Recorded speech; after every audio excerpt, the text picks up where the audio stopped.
नमस्कार। संगीत प्रशिक्षण काशी के इस पेज पे पुनः आपका स्वागत है। आज हम चर्चा करेंगे कि हारमोनियम संगीत में कितना उपयोगी है। बहुत लोग इसको हल्के में लेते हैं, लेकिन ये बहुत ही उपयोगी है। जैसा कि सबसे पहले जब कोई भी व्यक्ति संगीत में गायन सीखना चाहता है तो उसे पता नहीं है कि कोमल रे किधर है, तीव्र म किधर है, कोमल ध कहाँ है, यानी उसको कोई भी रूट पता नहीं। तो उसको सरल रूप से समझाने के लिए हारमोनियम का हम लोग सहारा लेते हैं, क्योंकि और कोई दूसरा विकल्प नहीं है।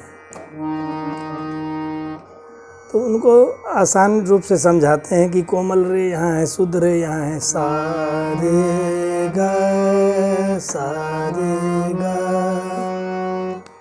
तो कोमल ग कहाँ है, तीव्र म कहाँ है, कोमल ध कहाँ है, कोमल नी कहाँ है, आप कैसे समझाएंगे। हालांकि सब गुरुओं का अलग अलग अपना तर्क है, अपना अंदाज है, लेकिन हमारा रिसर्च अलग है कि बिगिनर को बिना हारमोनियम के सहयोग के सिखाना बच्चों को पैदल कलकत्ता जाने के बराबर है। तो इसलिए सरल रूप से और सहज रूप से और जल्दी समझने के लिए हारमोनियम एक बहुत अच्छा माध्यम है, और इसको बहुत कठिन न समझें। दुनिया का सबसे आसान साज हारमोनियम है और हर लोगों को, हर गायकों को आना चाहिए। जैसे ग्राम्य क्षेत्र से हम लोग जुड़े हैं, तो कभी गांव जाते हैं तो लोग कहते हैं कि कुछ सुनाइए। तो हम लोग शास्त्रीय संगीत सीखे हैं, तो शास्त्रीय संगीत तो वो सुनेंगे नहीं, न समझेंगे। तो उनको भजन है, गज़ल है, लोकगीत है, इस तरह के गीतों को सुना के उनको प्रभावित कर सकते हैं। तो हर आदमी को शास्त्रीय संगीत सुना के प्रभावित नहीं कर सकते हैं। तो इसलिए ये भी ज़रूरी है साथ में, खास तौर से शिक्षण संस्थानों के लिए, नौकरियों के लिए आपको ये भी आना ज़रूरी है। राग सीखने के साथ साथ बच्चों को प्रेयर कराना है, देशभक्ति गीत सिखाना है, तो कैसे सिखाएंगे। खुद नहीं आता है हारमोनियम। हमारे यहाँ बहुत सारे ऐसे बच्चे हैं जो एमए पीएचडी कर लेते हैं, उनको एक गीत बजाने नहीं आता है। जब स्कूल की नौकरियों में जाते हैं तो वहाँ वो छट जाते हैं। क्यों भाई? तो हमारे यहाँ तो का जो रिक्वायरमेंट है, बच्चों को सबसे पहले प्रेयर करवाना है, कंपोजिशन बनाना है, आपको देशभक्ति गीत तैयार कराना है, ऑल इंडिया कंपटीशन में बच्चों को जिताना है। तो हर आदमी को तो विश्वविद्यालयों में प्रोफेसर की नौकरी तो मिलेगी नहीं, उतना सीट नहीं है।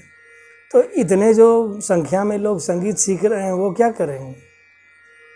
तो उनको दोनों पक्ष को सीखना ज़रूरी है, और इसलिए हारमोनियम को भी आत्मसात करें, छोटी चीज़ भी सीखें। गांव में देखिए बहुत सारे लोग जो खेती करते हैं, कृषि कार्य करते हैं, मंगल शनिवार को हनुमान जी के मंदिर पर बैठ के 10 गीत वो भी हारमोनियम बजा के गा लेते हैं। वो कौन सा एमए पीएचडी किए हैं और कौन सा राग की साधना किए हैं। तो उनको भी आप देखें। इसलिए ये भारी नहीं है, बहुत ही सरल है। तो इस संगीत प्रशिक्षण काशी के इस पेज पे मैं संगीत की हर विधाओं को लेकर के आता रहता हूँ और आगे भी बताता रहूँगा।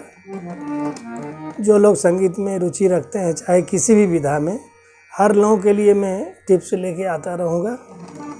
देखिए, एक रघुपति राघव राजा राम बहुत ही सरल है।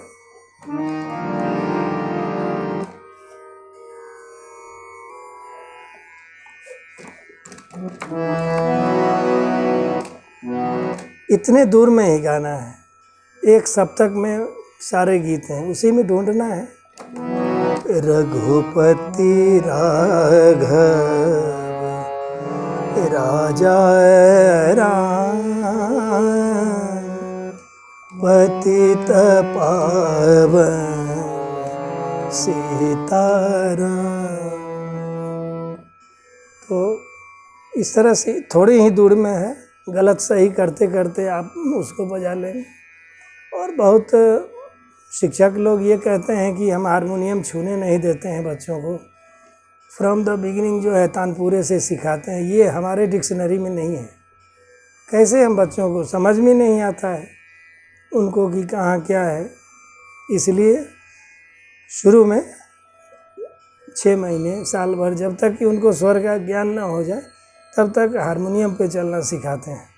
उसके बाद जब समझ आ गई तो तानपुरे से तो गाना ही है।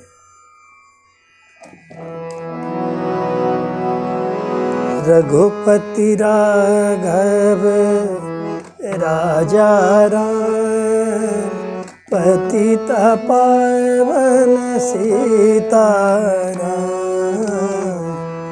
रघुपति राघव राजा राम, पतित पावन सीताराम। इतना जो है, जो संगीत सीखे हैं ख़ास तौर से BMUs MUs किए हैं, PhD किए हैं या कर रहे हैं, इतना तो खोज के ढूंढ के बजा ही सकते हैं। तो पहले जो सीधा सीधा स्वरों को बजाएं, फ्रेम जो है उसको निकालें और फिर उंगली तैयार करने के लिए आधे घंटे रोज़ एक्सरसाइज करें शुद्ध स्वर का।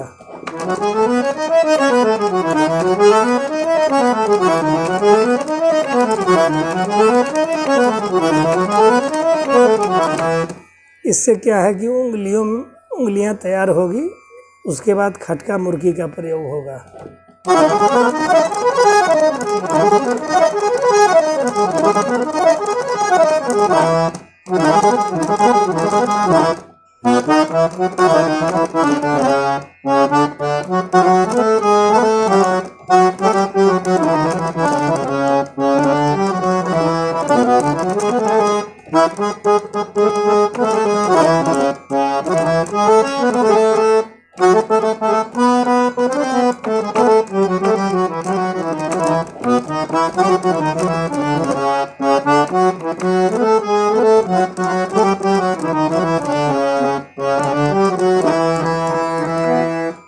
इस तरह से आप गायन के साथ साथ हारमोनियम को भी बजाएं ताकि आपको भी कहीं सिखाने के लिए काम आएगी।